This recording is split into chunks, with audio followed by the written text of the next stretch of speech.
Hey guys, welcome back to the channel, and today we're going to look at why Larian Studios does the best couch co-op games in the world. Because, and I'm using Baldur's Gate 3 here as an example, you play along one player and you want to play two, say someone comes and joins you in the living room, and it's just a matter of clicking a button on your controller, and you are basically running two instances of Baldur's Gate 3 here in one session, which is amazing, and it's so much fun, and there's so many things you can do by actually playing Larian's games like this. And the integration is seamless. You know, when you have to split to split screen, the game does that for you, and when you don't have to, you know, look at separate screens, the game will just join everything up for you again automatically. But of course, this is the smallest part of it, so I'll just go through what makes Larian's couch co-op games so great in this video here, and I'll show you some other games other than Baldur's Gate 3. So I realized it was Baldur's Gate 3 that made Larian a household name, but really they have so many other games, like for example Divinity Original Sin 1 and 2. And the mechanics in these games when it comes to couch co-op are exactly the same as in Baldur's Gate 3. And like I said before, the flexibility and the total surprise gameplay that this setup creates is just, it's nowhere else to be found in the gaming world. And that's saying a lot, right? And it is fully deserved because like creating these very intricate role-playing games here as couch co-op compatible, and not just compatible, but you know, two instances of the same game, including cooperation and all sorts of things.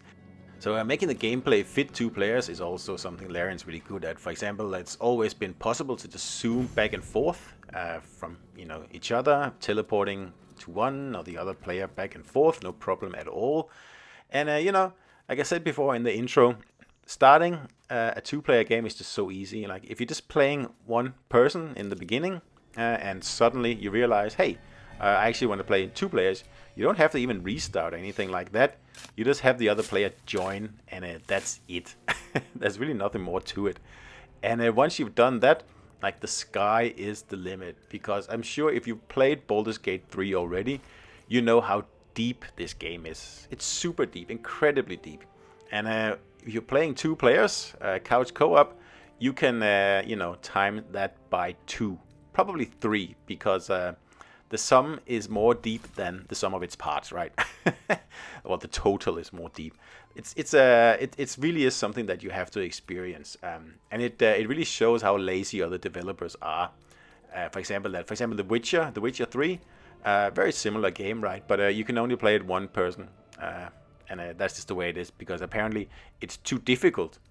But so that's just not true, because Larian has been able to pull this off not just with one game, but with 3 very intricate games, and they're masters at this. And I say the gameplay you get out of this from Larian's hand is just unlike anything else you've ever seen. You know, one player can walk around just like exploring stuff, and the other player is fiddling around in their inventory and learning spells and stuff like that. And again, it's not just Baldur's Gate 3 that allows you to do that. This has been a thing all the way since Divinity Original Sin 1, and really, Baldur's Gate 3, Divinity Original Sin 1 and Divinity Original Sin 2 are very, very similar, almost copies of each other, right? The difference is in graphics, really. There is one huge difference, though, that I'll just mention here. The Divinity games, both of them, by the way, have a special skill that makes it a little bit easier to play the game if you just want to play it 2 players, right? All 3 games support parties of 4 players, but some people prefer to play 2 players solely. And the lone wolf trait here, or talent, or whatever you want to call it, it's in Divinity 1 and 2. It pretty much just buffs your 2 players, so you can actually play 2 players instead of 4 players, right, and not get totally overrun. This is unfortunately missing in Baldur's Gate 3, but it's not that much of a problem, because the combat in Baldur's Gate 3 is a lot easier than it is in Divinity 1 and 2.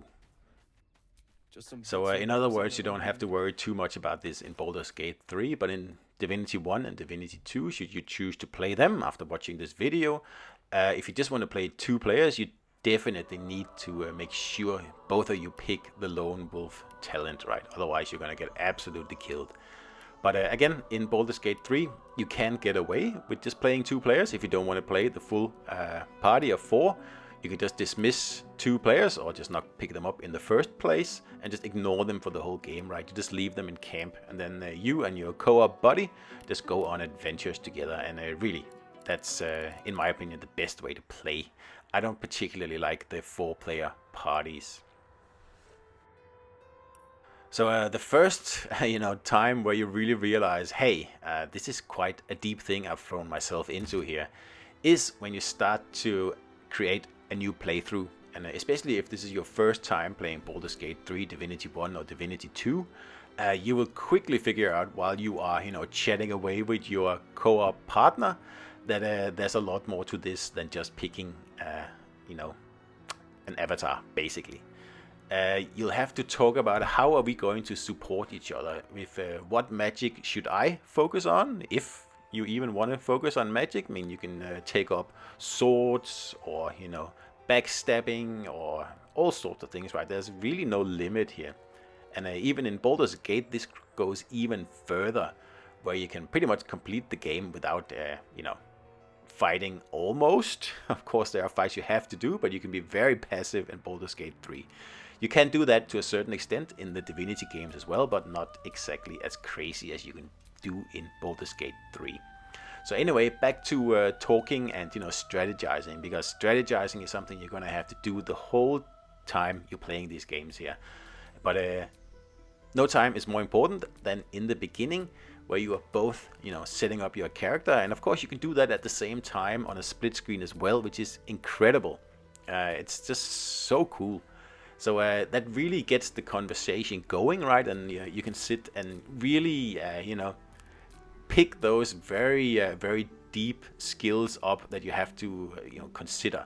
So you can go, for example, should I be the one who heals and then you'll be the one who goes invisible, or should we do this, or should we do that?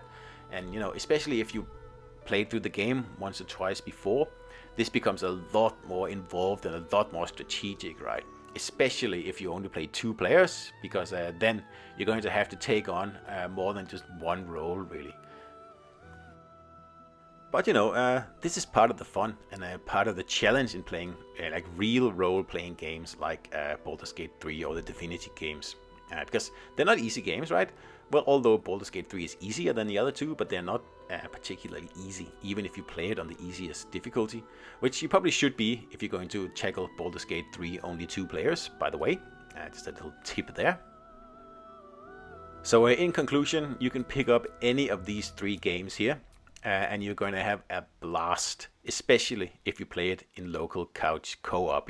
2 players on one couch, talking as you play through the game, as you encounter battles and have to solve puzzles.